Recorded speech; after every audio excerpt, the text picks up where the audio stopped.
ষষ্ঠ শ্রেণীর শিক্ষার্থী বন্ধুরা স্বাগতম মাই ক্লাসরুমে। তোমাদের ষান্মাসিক মূল্যায়ন পরীক্ষা চলছে। মাই ক্লাসরুমের এখনকার আয়োজনে থাকবে ডিজিটাল প্রযুক্তির মূল্যায়ন প্রস্তুতির পঞ্চম পর্ব। আজকের এই পর্বে আমরা শুরুতেই এই লেখাটি পড়ে নিব। আরিফকে শিক্ষক বললেন যে এইবার আমরা সবাই মিলে বাংলার ঐতিহ্য ও প্রাকৃতিক সৌন্দর্য দেখতে শিক্ষা সফরে যাব। আরিফ মোবাইল ইন্টারনেটের মাধ্যমে একটি স্থান নির্বাচন করে শিক্ষককে দেখালো। এখন আমাদেরকে বের করতে হবে আরিফ মোবাইলে ইন্টারনেটের মাধ্যমে একটি স্থান নির্বাচন করে, এটি কী ধরনের উৎস।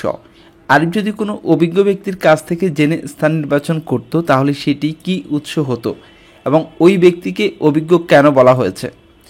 খ নম্বরে যে উত্তরটি করতে হবে, আরিফ ইন্টারনেটের মাধ্যমে কিভাবে শিক্ষা সফরের সঠিক নির্বাচন করতে পারবে। এবার আমরা উত্তর দেখব। প্রথম প্রশ্নটি ছিল আরিফ মোবাইলে ইন্টারনেটের মাধ্যমে একটি স্থান নির্বাচন করে, এটি কী ধরনের উৎস এবং ওই ব্যক্তিকে কেন অভিজ্ঞ বলা হবে। তাহলে ক নম্বরের উত্তর হচ্ছে আরিফ মোবাইলে ইন্টারনেটের মাধ্যমে একটি স্থান নির্বাচন করে, এটি জড় উৎস, কারণ আরিফ ইন্টারনেটের মাধ্যমে নিজেই সক্রিয়ভাবে পর্যবেক্ষণ করছে। আর আরিফ যদি অভিজ্ঞ ব্যক্তির কাছ থেকে জেনে কোনো স্থান নির্বাচন করত তাহলে এটি হতো মানবীয় উৎস, কারণ এখানে সেই ব্যক্তি সক্রিয়ভাবে আরিফকে তথ্য দিত। স্থান সম্পর্কে ব্যক্তির অভিজ্ঞতা থাকার কারণে তাকে অভিজ্ঞ বলা হয়েছে।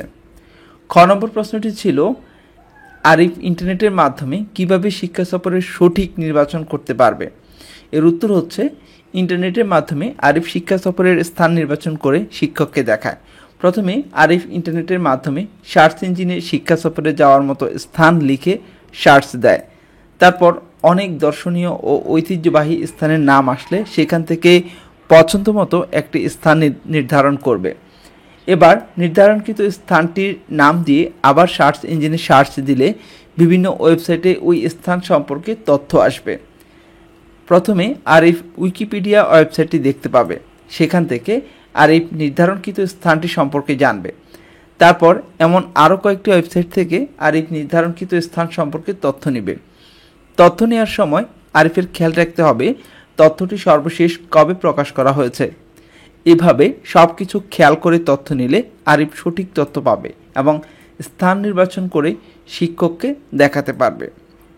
তাহলে এভাবে আমরা ইন্টারনেটের মাধ্যমে কোনো একটি স্থান নির্বাচন করতে পারবো বা তথ্য নিতে পারবো। খেয়াল রাখতে হবে প্রথমে উইকিপিডিয়া ওয়েবসাইটটি দেখার সম্ভাবনা খুব বেশি থাকে, তারপর উইকিপিডিয়া থেকে তথ্য নিয়ে অন্য কয়েকটি ওয়েবসাইটের সাথে মিলিয়ে সেই তথ্যটি আমরা নিব। এভাবে আমরা ইন্টারনেট থেকে যে কোনো তথ্য গ্রহণ করতে পারি। এই ছিল মাই ক্লাসরুমের এখনকার আয়োজন। যারা মাই ক্লাসরুম চ্যানেলটি এখনও সাবস্ক্রাইব করোনি সাবস্ক্রাইব করে নাও। অবশ্যই টিউটোরিয়ালটি ভালো লাগলে লাইক করবে, কমেন্টস করবে। সাথে থাকার জন্য ধন্যবাদ। আল্লাহ হাফেজ।